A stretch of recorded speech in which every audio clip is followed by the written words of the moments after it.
Safia, bienvenue, welcome. Thank you so much. Thank you. Thank you so much, Smith. Safia. Haitian-American artist activist Smith Georges traveled to Haiti from January 21st to January 27th with Safia Sarkin, the executive director of Women Beyond Survival, a non-profit organization with a 501c3 status that helps rebuild and revitalize communities ravaged by natural disaster and warfare. Women Beyond Survival collected medical supplies for Haiti, worth thousands of dollars. Smith and Safia brought relief and little bit of joy to some earthquake survivors. They went to some of the most affected areas. They will go back and forth to Haiti with more medical supplies. It's a commitment to the people of Haiti. All right. So this is part of the course today, and you're just gonna read for them the words here on the board. Okay, we're gonna start from here. Okay, we're gonna start from here, Safia. Okay. Tuesday, December 5th, 2017. All right. Safia son qui a une très très bonne diction. So nous pourrons aller dans mot ça. N'a fait diction, n'a fait oreilles. Speak a little loud, Safia. So they're gonna. Okay, right here. Hello, my name is John. I am an American. Okay, all right. Now here. What's your name? Mm-hmm. Tell me about yourself.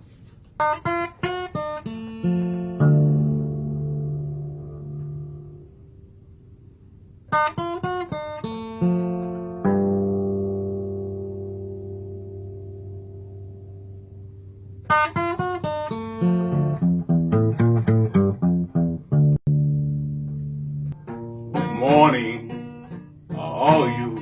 Sakpasenapule. Good morning, how are you? Sakpasenapule. Good morning, how are you? I'm doing fine, thank you. Good morning, how are you?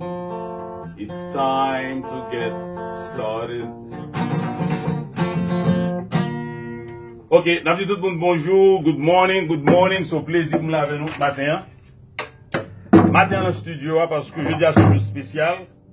Côté que nous avons avec nous, yon guest, eh bien, c'est Safia Sarkin. Moi, je voulais pour nous donner mon feedback, pour me faire connaître que nous tendons moins, nous tendons bien.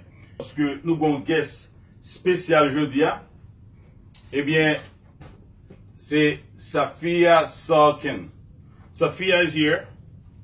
Il est en studio avec nous. Côté que, et c'est pour une fois que je promettre nous ça, nous allons avoir des guests plus souvent, qui est natif natal, qui fait aux États-Unis, que les blancs, que le thé noir, que le thé chinois, descendant chinois ou bien hispanique, nous gagnons pas de monde là. Et cap bin là, cap guest. Mais quand il y a langue avec jeudi, et puis on capable comment écrire, ou capable saluer lui, ou capable dire Safia bonjour, ou capable dire Safia Sarkin good morning. Parce qu'il parle là avec nous, il parle chita là avec nous, nous avons une petite conversation avec lui sur éducation, sur la langue anglaise, comment que pour tout faire oreilles. Eh bien, mon cap gade là yo et demandez nous good sound, beautiful, thank you friends. Okay, I hear you very clearly, beautiful. Okay, now, okay, thank you. All right. So today is Tuesday, December 5th. 2017, this is Unit 27. Unit 27. And as you always know, I always recommend you to go to Google Translate and to have a partner to practice. And a small dictionary is always good to have. And this morning, I know some of you wake up this morning and you're having your coffee, some are having tea. Oh, I like water. I drink a lot of water in the morning. And this is a big smile. The sun is shining inside your heart. All right? So, nous saluons nous toutes là. S'il vous plaît, je dis à partagez, s'il vous plaît. Partagez.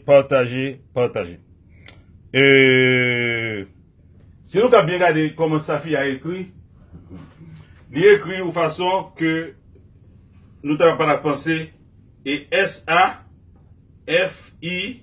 Y, a rien deux Y là-dedans. S-A-F-I-Y. F-E-Y-Y-A. Sarkin, S-A-R-K-I-N. Okay? So nous welcome Safia live from Manhattan, New York. Okay? She's going to be here with us. So, as we do every morning, we pray and we do a little exercise. Okay? Thank you. This is our morning prayer. We say thank God. Nous disons Dieu merci ou fait nous rassembler matin là pour nous partager connaissance avec frère nous sur nous connaissance en anglais. Côté que nous demandons pour voyager sur le monde à travers le monde pour pas quitter guerre nucléaire faite entre les États-Unis et la Corée du Nord pour capable bailler tout le monde manger sous terre surtout en Haïti côté qu'il y a un peu de problème dans le pays non et toute diaspora qui a regardé qu'on y a à travers le monde n'a demandé fois ça n'a demandé tout le monde nous étudiants nous pour partager les choses avec chaque monde qui partage là. Et plus on regarder, plus on capte connaissance là. Même j'ai que on est gratis, Facebook est gratis, qui me fait choix live gratis. C'est temps seulement, on pas dire nous payer pourtant just the free. Et c'est si le monde fait just the free, so 100% gratis. Et puis on me dit bon Dieu que pour capable monde qui est en prison, monde qui est malade, monde qui est âgé avec la caillou et pour une compagne, ou même capable prendre cours anglais ça tout, cours anglais ça bon Dieu, c'est pour tout le monde. Côté intellectuel, côté avocat, côté docteur. Et tout ça, c'est pour lier, qu'on veut parler anglais, apprendre à parler anglais avec plus bonne diction, plus bonne prononciation. Merci, bon Dieu, vous inspiré. Donc, il faut chaud. Globalisation, c'est là. C'est le monde entier, haïtien, à travers le monde, qui écrit, qui a regardé ça au Brésil, en Argentine, en Chili, en France, et en Haïti, Saint-Domingue, Martinique, Guadeloupe, Canada. Et qui a regardé là, bon. Côté la Guyane française, Cayenne, Cayenne, et en Allemagne, et tout partout, il y a des choses ça. Eh bien, tout le pays m'a nommé tout, tout, moi salue nous toutes. Eh bien, nous prions tout par ça au nom de Dieu. Nous connaissons que l'on lever le matin, on fait exercice, on fait exercice physique, on fait petit push-up, vous faites push-up, vous faites pull-up, vous faites exercice, then you do some mental exercise. Vous faites exercice mental, vous faites respiration profonde, you breathe in and breathe out, you know, inhale and exhale, you go like this for 10 times, dans le 10 fois, you go. Vous allez sous vous bien profond. Vous faites pendant 10 fois, et puis vous faites et home c'est pour massager pour nerf capable relaxer pour capable bien assimiler pour ça you go like this for 10 times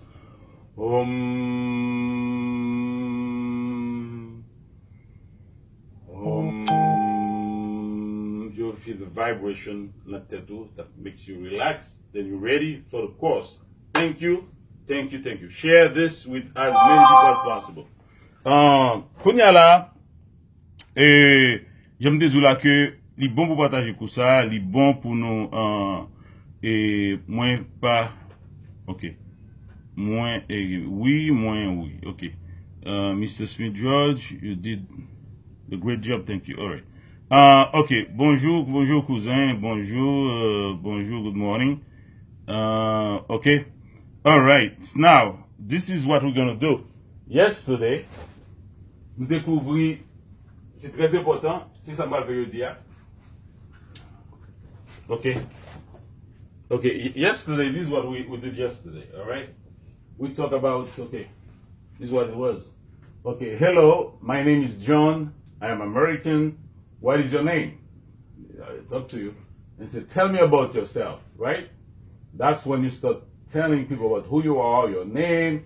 You know, you have to give details, it depends. So I want you to send me via inbox on Facebook this. You tell me about yourself, who you are. These are the questions that they will be asking you when you go for an interview. Right? So my name is here. Okay, I don't tell you exactly the truth about myself, but this is the format that you have to follow. My name is Smith Georges. I am 21 years old. I was born in Haiti on December 1st, 2017. I don't need to know the exact year of your birthday, but at least tell me the month and the day. I am divorced or single. I live in Haiti. The truth is I live in the United States. I have one child, okay, or I don't have any children, if you don't have any children. I'm attending Columbia University. I major in political science. I work for Digicel. I am a telephone operator. I speak English, Haitian Creole, French, and Spanish. I like going to the movies, concerts, plays, theater. I like going to the library, gardening, pigeon feeding, watching. Those are hobbies. You can choose one of them. Watching soccer, football, basketball, reading, dancing, shopping, surfing the internet. That's a hobby nowadays. Talking to friends over the phone. That people do that as hobbies. Reading the Bible, praying God, or if you are a Muslim, reading the Quran. You know, it depends on your religion. Praying God. So God, we call God, like in the Muslim religion, they call it Allah. Okay. Playing soccer and tennis, walking in the park, chatting on social media, on Facebook, Instagram, Twitter, YouTube, etc. And watching TV is a hobby. Playing guitar, like me, painting, and sculpting. So, là, tout le monde qui me dit, ben, nous, fait bail ça, yo. Et nous, on est très important pour nous, et pour ça comme modèle, déjà mettez le sur Facebook là. C'est très important et pour nous faire ça. Then, moi, bon vocabulaire. Vocabulaire, yo, vous comprenez? En anglais, vous pouvez mettre DOB. That means date of birth. You know, a pile forme. Et il va de l'âge, date of birth, status. Your status, if you're married, if you're single, if you're widow or widower. So here, your country of birth, the country of residence, child, the plural of child is children. Or if you have a baby, I got the vocabulary, you have to know all those words. School, you can go to school, maybe you go to college, or you go to the university or high school. Your major, your degree, or what you do for a living, your work, your job, languages that you speak, your hobbies. Widow, okay, widower. Well, okay, widow is a woman who has lost her spouse, and widower is a man who has lost his spouse. Grandmother, that we call grandma, also, or grandfather, say grandpa. Yeah, grandchild or grandchild or grandchildren, if it's plural. You have grandson, granddaughter. I'm going to tell you what those are all about. Husband and wife, fiancé, boyfriend, girlfriend, godmother, godfather, brother, sister, the in-laws and the step-parents. Father-in-law, mother-in-law, sister-in-law, daughter-in-law, son-in-law, stepchild, son, daughter, your niece, your nephew. Those are the family cells that constitute all those vocabularies, the family. Partner, uncle, aunt, and cousin. I have to tell you that. So, there is what they call culture shock. I don't want you to come to a culture shock society. So, I want you to know, here in the United States, okay, a man can introduce another man to you, and he would say, this is my partner. Okay? I'm going to tell what partner means. Partner means somebody, okay. Partner can be someone qui partner in a business. Okay? But in the United States, partner has different meaning. It could be that person's boyfriend, husband, or wife. So, vous connaissez aux États-Unis, garçon, il y a garçon qui marie avec garçon, il y a fille qui marie avec fille. So, les gens dit partner, il a bien dit ça, madame. Ou capable bien saisir pour tout, ou garçon introduire l'autre garçon à l'aise, il dit que ça c'est boyfriend. Ou garçon introduire l'autre garçon, il dit ça c'est madame. So, nous besoin de reconnaître, la société américaine, il fonctionne comme ça. So, si que vous avez telle ligne ou dans telle ligne, vous pas mettre telle ligne ou pas avec la donne. Mais vous pas le droit opposer une façon qu'ils vivent, c'est comme ça les États-Unis fait. Therefore, so the partner mean a lot of things. So pas hésiter pour yon garçon introduit l'autre garçon, il dit, this is my wife. Pas hésiter pour your fille introduire l'autre fille, this is my husband. Okay, this is okay. So I don't want you to get to the culture shock part of the United States. That's what it is. That's the way it is. So, me fait nous connaître parce que les choses, coup ça, c'est coup normal, c'est comme ça. Okay, with this, now I'm going to bring in Sophia. Sophia is a good friend of mine, and Sophia, we went to Haiti together, and Sophia we've been friends for 25 years. Sophia à Haïti avec moi. Sophia était là, tremblement de terre là, avec moi. Dis-nous ça, oui? Là que je cherche le monde qui voit là avec moi, et je ne vais pas jouer le monde, et tout le monde m'a demandé, tout le monde dit on va y faire. Ou bien tu peux aller parce que tu dis, ah, je ne vais pas aller ça. Je ne vais pas aller ça, je vais vie moins, je vais petite moins. Mais lui-même, il était d'accord pour la live avec moi. It wasn't that easy. So, je vais faire un petit bail de moi avec Sophia, et avant que je m'introduise Sophia. On Democracy, every other Saturday on Channel 34, live. Avant de m'introduire Sophia, je vais vous dire qui est Sophia. Haitian-American artist activist Smith Georges traveled to Haiti from January 21st to January 27th with Safia Sarkin, the executive director of Women Beyond Survival, a non-profit organization with a 501c3 status that helps rebuild and revitalize communities ravaged by natural disaster and warfare. Women Beyond Survival collected medical supplies for Haiti worth thousands of dollars. Smith and Safia brought relief and little bit of joy to some earthquake survivors. They went to some of the most affected areas. They will go back and forth to Haiti with more medical supplies. It's a commitment to the people of Haiti. Please support their effort. All donations are tax deductible. Thank you. We warn you that there are graphic images and videos in this document that you are about to watch.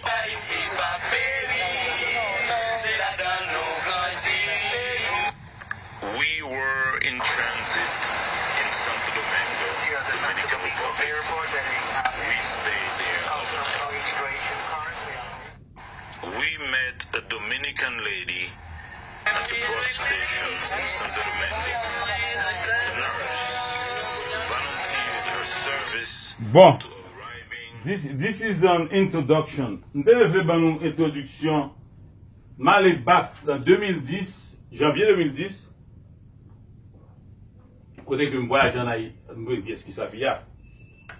So, je dis à nous en chair et en os, Safia Sarkin, qui avait dans le studio, natif natal, américain, américaine blanche, et que je voyage avec l'Haïti, voyage avec Saint-Domingue, qui compte toute famille, moi, depuis 25 ans, nous strict amis. La jambe gagne intime, en premier Safia, amis 100%. L'éviter me la caille, il fait pour moi. Dernièrement, récemment, je dis Safia, à chercher crêpe coco pour moi en Haïti. Là, allez. Malheureusement, crêpe coco était mal parlé. Pour raison qu'il a cherché là, là, il parle avec lui, il a l'autre raison. Il pas d'une bizarre. Mais on a toujours invité crêpe coco encore pour venir parler dans l'ONU. Parce que Safia, c'est un NGO avec les Nations Unies. C'est le directeur et fondateur, tout fondatrice. Women Beyond Survival, eh bien, c'est un monde qui est fait organiser pour moi. La plus grande exhibition peinture que j'ai fait dans les Nations Unies, c'est Safia qui a organisé pour moi. Et ça devient tout gros délégué, diplomate, président qui devient dans l'exposition ça, de réaliser dans les Nations Unies. Ce sont les amis qui là, aux amis Haïti, et nous avons utile nous-mêmes pour regarder là. Tout. So, s'il vous plaît. Et nous tous là, parce que l'écran va le checker, nous tous avons dit Safia Sarkin, bienvenue, nous avons dit welcome. Et right now, qui est mené Safia Sarkin. Et s'il vous plaît, partagez. Et partagez, s'il vous plaît, avec tout le monde. Okay, Safia, it's a pleasure to welcome you to my class, and we'll come in here. So, Safia Shita, Safia, this is Safia here. Safia, have a seat. Okay, this is Safia here. Safia là, avec nous. Ça, c'est amis. L'aime de nous, nos amis Haïti, nous connaissons une balance. On balance avec ni blanc ni noir. Sur question d'Haïti. So, l'aime de nos amis Haïti, nos amis Haïti, nos amis Haïti, m'pote là-bas nous, je dis. Et Safia, first of all, I want you to say hello. Speak a little loud so they can catch the voice. Say, the first thing I know you have to say. Sac passé, tout le monde. On sait, il dit ça qui passe tout le monde. So, nous-mêmes, Basafia love là, share love, believe me, so zami Haïti là tout bon. Share love là avec lui, voyez-tu love monter sur l'écran pour moi. This is Safia Sarkin and Sherry Anos, nous dans le studio avec nous. So, salut lui, et comme moi, maintenant, share love là parce que Safia, nous voulons pour vidéo ça arrêter comme une preuve que la communauté noire, nous grateful, nous réellement remet monde qui remet nous. Si on pas remet nous tout, comprendre, n'a bon même la m'a bon mutuellement, n'a recevoir. Mais si vous avez love pour nous, montrez nous love là. Et love ça te montré et comment ça fait écrit SAFIYA, et bien ça fait pas le faire coup ça avec matin là. Je dis so sur ce, Safia, thank you so much. And so I want to say to everyone watching right now that Safia, you know, you can believe this, how much love the sending to you, how much of the sending to you. It's incredible. Pas seulement vous love you, share, partagez avec Safia. Share. And again, Safia, bienvenue, welcome. Thank you so much. Thank you. Thank you so much, Smith. So, Safia, you're going to take me a little bit before we start the course here, because this is an English course. You've been to Haiti Yes. twice. Yes. You know, we traveled together. That's what I just showed them. At a time when things were terrible, you know, after the earthquake, the 7.0 magnitude earthquake that hit the historic Caribbean nation, my native country, Haiti. When I call upon you, right, and I say, Safia, this is what's happening in Haiti. You say, Smith, oh, I'm watching on TV right now. And what can I do for you? I say, Safia, we need to travel to Haiti right away. That's the very same day. And we try our best to be in Haiti the next day. We couldn't find a flight, right? So finally, after 8 or 9 days, we found a flight. We traveled from the Dominican Republic to Haiti. And you say, Smith, okay, what you want me to do? I say, can you travel with me? They say, oh, no problem, Smith. I have some stuff there I was gathering for Africa, and I will donate the whole thing to Haiti. I said, great. We contacted American Airlines. They give us a few things too. So we traveled with stuff, with medical supplies, etc. And here we are after 25 years. We traveled together, you know, and we traveled from the Dominican Republic to Haiti. And we went to the terrible part, like Léogâne. That was it. We were the first one to get there, you know, when we went to Léogâne and Lamentin. And what we saw, it's just beyond belief. So Safia, I've been doing all the talking. Now, I want you to tell the Haitian people how much you love them, what you've done from earthquake to you name it. You're always there with me. And thank you so much for being such an honest, a good friend to me and to Haiti. Welcome, everyone, and thank you for welcoming me back in your hearts and your homes. I'm going to translate there. Bienvenue tout le monde. Les content que nous welcome ni et l'encoeur li et les partager love la avec nous.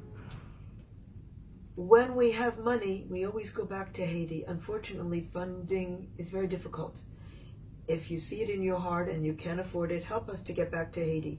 We will do everything like we did when I was there again, feeding the poor with Actionnaire and going to an orphanage. This is part of my heart. Like when Smith and I went during the earthquake, many Haitians wouldn't do what we did. We also slept on the street. Ok, l'idée accueilli l'autre jour avec Actionnaire, l'idée ouais orphelin yo, et que les bon que leur aider projet ça yo et doit que l'Elta là et dernièrement là aller en Haïti dans earthquake là le tremblement de terre là tout dans en Haïti avec qui va ça qui passé. Okay, Sophia. Now, let's say now Haiti, you know, it's a poor country in terms of resources, right? But rich, you know, in vitality, rich in enthusiasm, rich in friendliness, rich in history, right? So you went to Haiti, and how the kids adore you, right? Remember that when you went to the orphanage? Yes. They couldn't leave. Even the dog was following us Yes. during the earthquake. True. All right. So now you have an organization, and what does it do? Women Beyond Survival. Women Beyond Survival deals with the plight of women and children affected by war, conflict, and natural disaster. There are no borders or no boundaries to suffering. I don't care who you are, what you are, where you're from. You need help. We are there for you. I also have many kids like yourselves in my organization that are geared for academia. They are geared for education. They do everything for Women Beyond Survival plus their own studies. Ok. M'kap pas traduire mot à mot pour nous, pourtant qu'on a ça dit non. Il parlait de organisation qui est des pays qui dans la guerre, pays qui ont des désastres naturels, et dit qu'on groupe petit monde ou groupe jeune qui l'organisation qui est très concentré sur l'éducation, qui à l'école qui apprend et de grioler une série de disciplines données. We also have victims of human trafficking that are part of our organization, and one of them calls me Mama. Il y a des gens qui sont victimes de trafic humain, on connaît qu'il y a bon monde parfois. Regardez ça fait Libya, il y a des gens qui sont pour prostitution, et il y a un monde qui est la PD actuellement qui est le maman. Women Beyond Survival's place is a venue for people to express themselves and be themselves and not be judged, Okay. no matter what. Women WBS que les exécutifs là, c'est les fondatrices là. WBS li signifie Women Beyond Survival. So il y a ces places sur côté pour nous exprimer opinion, exprimer idée. So therefore, ok ça fait avant là, là nous allons commencer, nous va prendre un cours là, faire cours avant normalement, parce que nous allons plusieurs guests cap là, et kounya là nous allons tout simplement faire quoi avant que les Safia pral aider nous, et n'a fait oreilles, n'a fait prononciation, n'a fait spelling. Sophia, you can turn. You can just roll it around, right? Okay. I don't know if you need the glass for this. And right, you might need the glass. All right. So this is part of the course today, and you're just gonna read for them the words here on the board. Okay. We're gonna start from here. Okay, we're gonna start from here, Sophia. Okay. Tuesday, December 5th, 2017. All right. Sophia, c'est un qui a une très très bonne diction. So nous allons aller dans le mot ça. N'a fait diction, n'a fait oreille. Speak a little loud, Sophia. So they're gonna. Okay, right here. Hello, my name is John. I am an American. Okay, all right. Now here. What's your name? Mm-hmm. Tell me about yourself. Okay. My name is Smith Georges. Okay. I am 21 years old. I was born in Haiti on December 1st, 2017. Okay. I am divorced, single, etc. Right. I live in Haiti. I have one child, or I don't have any children. Okay. I am attending Columbia University. I major in political science. I work for Digicel. I am a telephone operator. I speak English, Haitian Creole, French, and Spanish. I like going to the movies, concerts, plays, theater, going to the library, gardening, pigeon feeding, watching soccer, football, basketball, reading, dancing, shopping, surfing the internet, talking to friends over the phone, reading the Bible or the Quran or whatever your religious belief is, Mm-hmm. praying to God, playing in the park, chatting on social media, Facebook, Instagram, Twitter, YouTube, etc., watching TV, playing guitar, painting, sculpting. Beautiful. Okay. All right. Et m'a ban nou ça, m'a dit natif natal, m'a ban nou ça on a clé dans le cocoyer et so okay, now Sophia, we'll just go do the vocabularies now. Okay, starting with the word here. Vocabulary. Okay. Name, age, date of birth, your status, whether you're married or single or widowed or divorced, country of birth, country of residence, child, children, baby, school, college, university, major, degree, work, job, language, hobby, hobbies, widow, veuve, widower, Veuve. Okay. veuve, grandmother, grandfather, grandchild, Grandson, a grandson, granddaughter, husband, wife, fiancé, fiancé, boyfriend, girlfriend, godmother, godfather, brother, sister, the in-laws, and the step-parents, father-in-law, mother-in-law, sister, daughter, son-in-law, stepchildren, stepson, stepdaughter, niece. Okay, all right. Thank you so much, Sophia. Thank you so much. This is what we do. Okay, Sophia fait que ça aller avec nous là sous moyo, vocabulaire yo, et nous connaissons que soit qui est très important pour nous parler de tête non.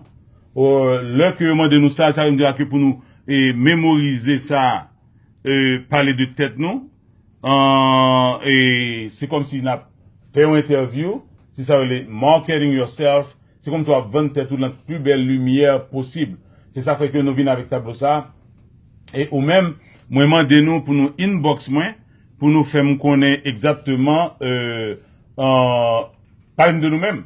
Pas besoin qu'on ait année nous faites, mais bon moi avec joie, parce que bon bœuf de nous avons bœuf de Bologne là, nous là. Et tout le monde, bœuf de Bologne, ça me met là. Tout le monde qui est en décembre, je continue à faire pour chaque mois parce que mon fait dans tout mois.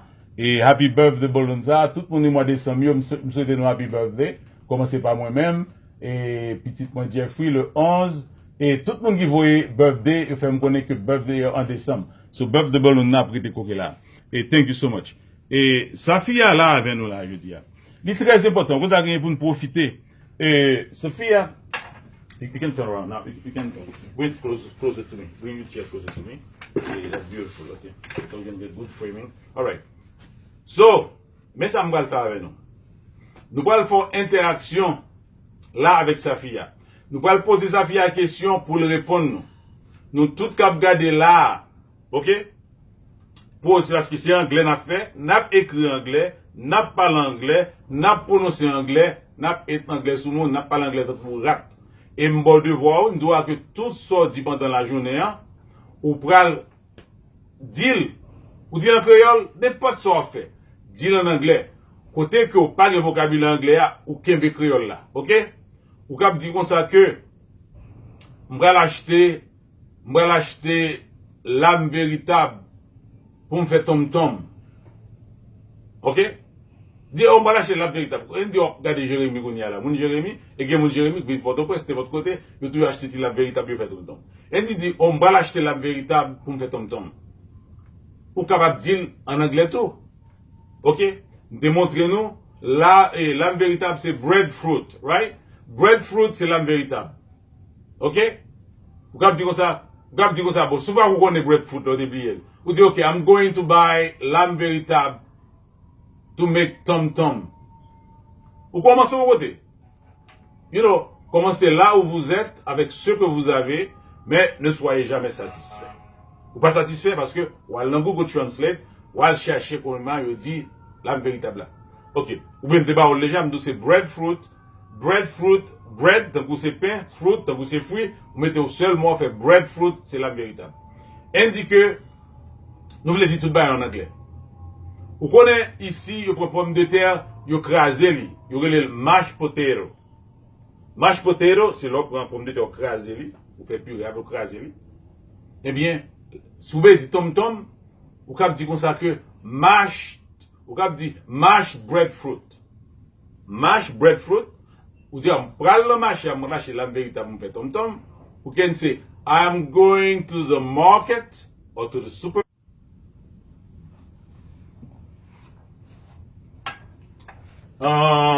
Il ressemble que tu as une petite interruption. Il ressemble que tu as une petite interruption pendant ma parler. Et comme on dit, nous allons poser ça des questions. Et par exemple, si que nous voulons dire que nous prenons aller dans le marché, nous avons dit nous voulons deux, anglais, en créole. Si nous allons dans le marché pour nous acheter l'âme véritable pour nous faire tom-tom, nous connaissons que nous avons le mashed potato, c'est là pour pomme de terre crasée. Les Américains ont aimé ça. Ils font avec sauce à gravy à baillot. So, ou cap dit même bagarre pour tom-tom. Tom-tom, c'est mashed breadfruit. Et l'âme véritable, ou dit l'âme véritable breadfruit. Et bread, c'est de coup pain, fruit, de coup fruit. Eh bien, breadfruit, là, c'est le seul mot. Ou dit que on fait breadfruit, c'est, et bon. Et l'âme véritable. So, si vous dites, la marché, l'âme véritable pour me faire tom-tom, ou cap dit, I'm going to the market to buy breadfruit to make tom-tom. Ou bien, on cap dit, to make mashed breadfruit. J'aime dire qu'on va conserver mon tom-tom non pour culture, ce plat haïtien lié, plat non qu'on pas changer là, mais surtout what is tom-tom? You have dit tom-tom is mashed breadfruit. So, je vais marché, je vais acheter la véritable pour me faire tom-tom, parce que I'm going to the market to buy breadfruit to make tom-tom, to prepare tom-tom. Tom-tom or mashed breadfruit. Eh bien, c'est comme ça que n'a dit pour tom-tom. So, moun qui aime tom-tom yo, nous tout connaissons comment que n'a fait. Et ça m'bral fait kounya là, ok, ça m'bral fait kounya là, et moi pas un signal. Ok, est-ce que nous tendez moins, est-ce que nous est Safia? Moi pas un signal. Ok. Est-ce que nous tendez moins, s'il vous plaît, bon mon feedback, est-ce que nous est Safia sur l'écran? Il ressemble que il y a un petit problème de connexion. Et ok, il ressemble que ça va. Ok. Nous tendez moins, nous est Safia. Ça va, merci beaucoup. Ok. Ça me saute bon tout à l'heure là. On a profité avec Safia. Et pour nous continuer le show. Et pas oublier qu'est-ce que nous avons avec nous comme guest. This morning, our guest is Safia Sarkin. She is the executive director and founder of Women Beyond Survival. And she is also an NGO with the United Nations. And a good friend of Haiti. I have to mention that all the time. And Kounia Samba fait avec nous, même qui là, Samba fait avec nous, nous pourrons faire conversation. Mandez Safia n'importe question nous voulez, Safia pourra répondre. Ok? Nous même qui là, profiter, mandez questions sur l'écran, m'bra lili, m'bra dire qui est-ce qui question, et nous tous qui là, nous avons une question pour Safia. Soit il y a un rapport à l'éducation, soit il y a un rapport avec voyage en Haïti, soit il y a un rapport avec l'organisation, soit il y a un rapport avec la vie, quoi anglais on apprend. Posez Safia une question, vous voulez que nous participions dans ça, vous voulez que nous actifs dans ça, vous voulez que nous posions questions right now. Et comment c'est qu'on y a là? Première question, et de qui est-ce sorti? Safia là pour répondre aux questions. N'importe ça nous pour nous dire, questionner Safia sur lui, là pour répondre aux questions. Moi, je voulais pour nous interactive. Je voulais pour nous participer là pour ça. Première question, m'attendais, actuellement, Safia, they're going to ask you a question. Good morning. How are you doing today? Safia, Linda asks you, say good morning, how are you doing today? Très bien, merci. Lui répond nous en français, elle dit très bien, merci. Now, you said in English for them? I'm doing well. Thank you so much. I hope you are as well. Et lui dit très bien, merci beaucoup, lui souhaite qu'on très bien. Et don't forget that Safia travels around the world. Safia voyage à travers le monde. Lui gagne un petit français sur lui. Et lui dit comme ça, ok. Question, Zoop and Zoop. What happened to Crêpe Coco? He asks you. Crêpe Coco is being helped by Actionnaire, and he's building her home. Okay. And she's doing very well. Lui dit que Crêpe Coco très bien. Et Actionnaire tout appelé Crêpe Coco. Qu'on y a bâti ou caille pour Crêpe Coco. Et yon caille tout neuf pour Crêpe Coco. Crêpe Coco très bien. I think what happens is, okay, all right. So next question. Good morning. Next question. N'a continuer. Posez question s'il vous plaît. Posez question pour Safia. Posez question pour Safia là pendant la veille nous. N'a fait oreille. Et Linda says, nice to meet you online, Sophia. The same to you. Thank you so much for welcoming me in your heart and your home. Il dit pareillement, et bien dit merci pour nous recevoir la caille nous et l'encœur nous. Ok, question pour Safia, s'il vous plaît, continuez et posez Safia question. Lila pour parler avec nous, Lila pour communiquer avec nous. Et next question, please. Grand pile question pour demander, oui, demandez le sous-coup anglais, demandez le des mots que nous pas connaissons. Demandez s'il parle créole, demandez s'il parle qui langue. Et, ok. Et Franz, ask your question. Are you American? Yes, I am. But I'm a person of the world. Il dit oui, il c'est américaine, mais il c'est au monde qui appartient avec le monde entier. Et next question. Et nous avons posé la question, même nous avons posé plusieurs questions. Ok? Okay, are you, okay, oh, it is this question. Okay, all right. We answer this. Good morning, are you American? What you doing, okay. See, what do you do for a living? I concentrate on my organization and I help the children and even my kids. Some of them are at my house as we speak right now. L'idée à concentrer pour lui développer l'organisation là, eh bien, l'idée groupe Timoun yo, gen là de qui la caille. L'idée groupe Timoun yo, so série de Timoun licencié, k'ap dit pas adopté non, li fait partie organisation non, li ba yo accès à Nations Unies, li fait Timoun sa à l'école, so li aide Timoun sa yo. Et other question, Sophia. Ok, l'autre question qu'a venu. Ok, what are you doing for a living? Il fait répondre question ça à Linda. Et poser l'autre question qu'on y a là. Il y a une question sur langue, combien de langues qu'elle parlait, il y a une question côté le voyager, qui peut le voyager. Nous avons venir avec toutes questions ça yo. Poser en anglais. Et il y a des questions qu'a posé sa fille là, qui l'a avec nous. Pour répondre. Safia, okay, more questions are coming. While we are waiting for the questions, and my own questions for you. How many? Okay, I know you travel around the world. What are the countries? Can you tell me? I mean, you can remember all of them. What are the countries you have visited in Europe? First, let's start with Africa.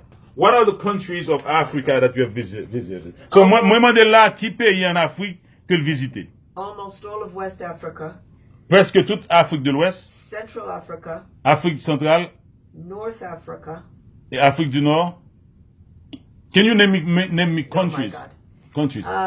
Benin, Benin, Côte d'Ivoire, Sierra Leone, Liberia, Senegal, Ghana. I'm trying to think. It's very difficult for me to. So many countries you visited. Yes. Morocco. That's North Africa. Morocco. I've been to Morocco in North Africa. In Central Africa, I've been to Central African Republic. And we are in several countries. We're in Chad and we are in Central African Republic. And also we're doing work with Liberia. Okay, question for you. Zoop and Zoop ask you a question. Tell me about your dreams and about young girls of the world. My dream is to have young girls have a voice in this world and they're not shut off from the rest of the world, and they have a say in parliamentary procedures, and they have a say in community, and they're not turned off by various political figures that do not want a young girl around. Dis-moi que livre pour jeunes filles gagnent yon capable de parole tout, capable participer dans ça qu'a fait dans le monde, surtout le niveau et parlementaire, mon qu'a fait loi, parce que un livre pour tout le monde ça qu'on voit. Et Pierre ask you, how many languages do you speak? Well, I used to speak French fluently, but because I haven't practiced, I lost a lot of it. Il dit qu'il parle français couramment, mais comme il n'a pas pratiqué, il perdu un pile là-dedans. Have you visited France? I lived in France for many years. Il dit qu'il a habité en France pour plusieurs années. Il était habité même en France pour plusieurs années. Okay.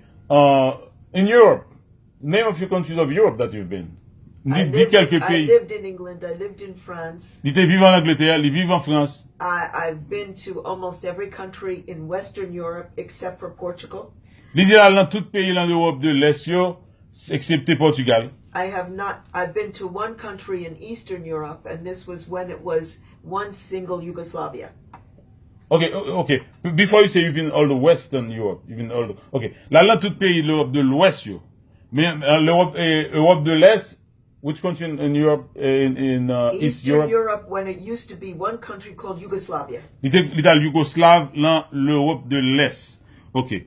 Question, when you come to Haiti, okay, you pay, okay, let me see here. When you come to Haiti, I'm trying to see it. The town, or you visited. Okay, when you come to Haiti, did you visit the town of Jacmel? We tried to go to Cap, Jacmel, but Okai. it was very difficult at the time of the earthquake. Li a essayé à Jacmel, mais il était difficile là en période tremblement de terre là pour le Jacmel. Et which part of Haiti did you visit during the earthquake? We visited Léogâne, Léogâne, Port-au-Prince, Port-au-Prince. Your hometown, Smith, Okay, Carrefour, Lamentin. Carrefour, La Matin, and several other different cities. I don't remember the names. And we did visit them during the earthquake. Okay, Linda asked you, she would like to know how many countries you visited. There are too many to count, many, and I've also been to over 32 states in the United States. Li que li 3 pays visité pour le dire. Including Alaska. Et l'Italie, mais il visité 30, how many states? Over 32, including Alaska. Il dit que là, il visité 32 États, les 50 États aux États-Unis, mais pays il visité le pas qu'à compter. Il tellement visité, il dit que inclut Alaska dans le pays qu'il visité. Okay, all right. Safia, while I'm waiting for other question, I have my own question for you. Okay, your organization fights for women's rights. Correct. Women who are abused. Correct. And Crêpe Coco is one woman who was raped. And so we trying to invite her to be part of a forum on violence or abuse against women. All right?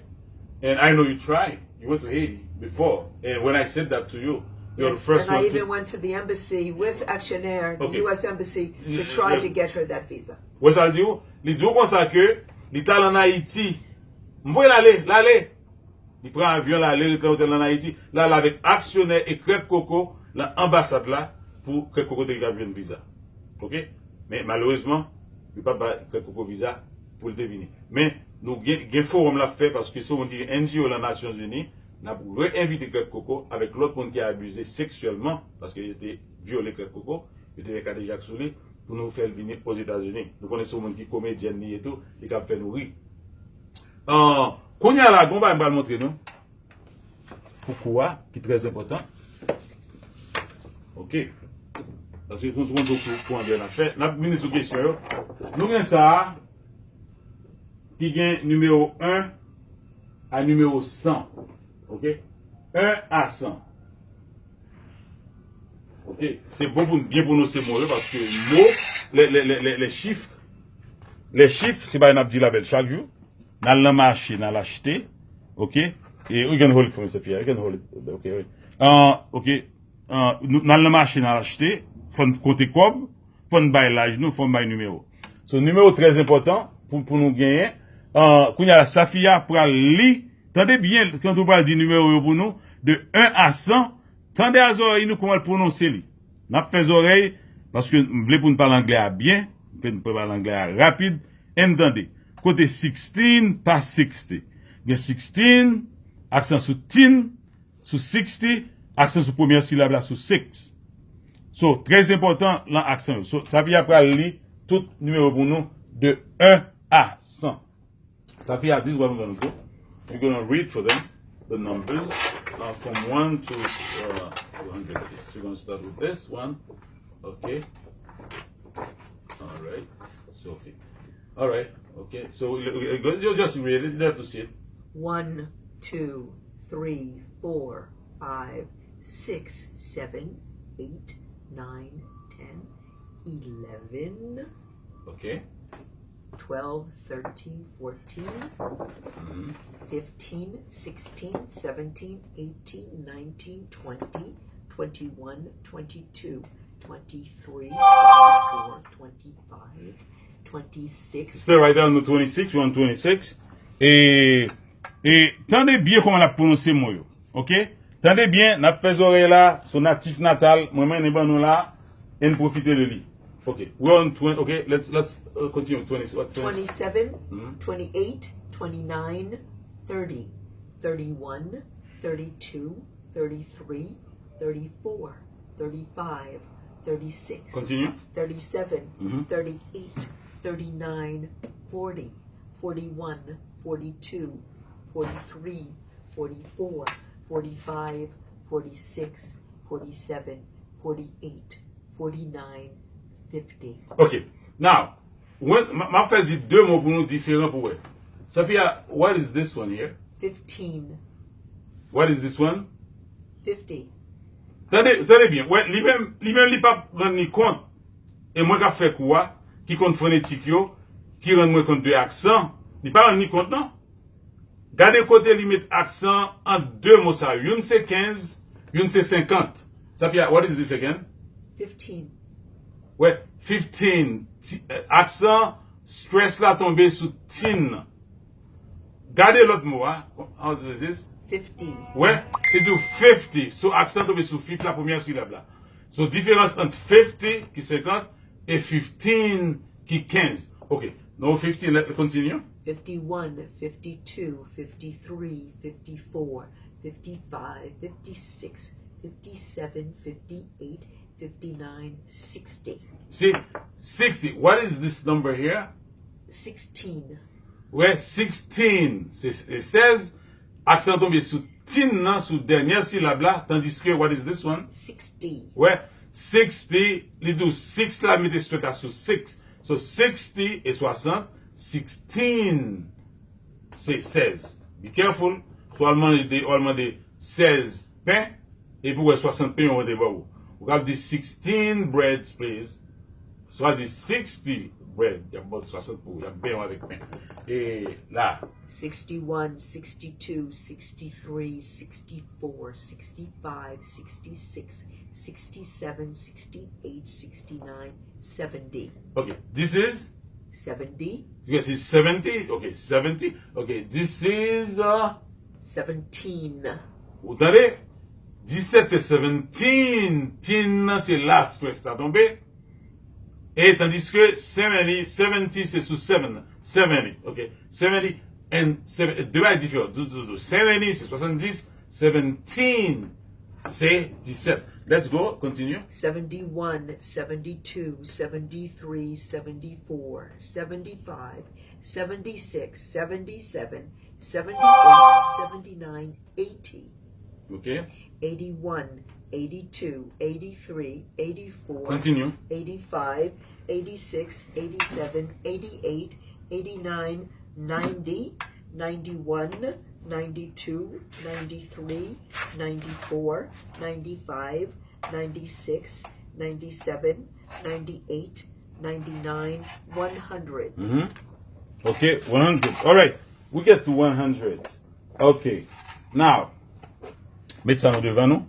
Très important, hein? Ouais. Là. Ouais, ça? 15. Teen. Dit tombe sous ti là, stress là. Tandis que, over here, it's 50. Ce parlement de 50, l'ouvre dit 15. Montez nous bailler ça déjà. Mon qui dans classe en commencement, on connaît ça le stress, ça le intonation. Côté moi prend plus force sur une syllabe donnée. 50, les sous 50 là, tandis que 15, les sous dernière syllabe là, les sous tin. Même bagay pour 16, ok? 16, 16, 10, ok? Tandis que, over here, you got 60. Ok? Très important. So, fais attention à ça parce que the number 1 à 100, il se fait pour nous là, qui est très important parce que dans tout ça, j'aime dire nous, nous montrer nous accent pour nous prononcer, pour nous ponctuer. Et sur ce, de voir nous encore, c'est ça. Moi, je dis que tell me about yourself, je ne vais pas nous déconnecter à ça, non, parce que pour moi, si on va tout le monde, et nous avons fait l'argent avec vous demain, et nous avons soit fait sur l'argent avec vous. $1, $5, $100, $50, ça crée les pénis, Nicole, etc. Nous allons faire avec vous demain.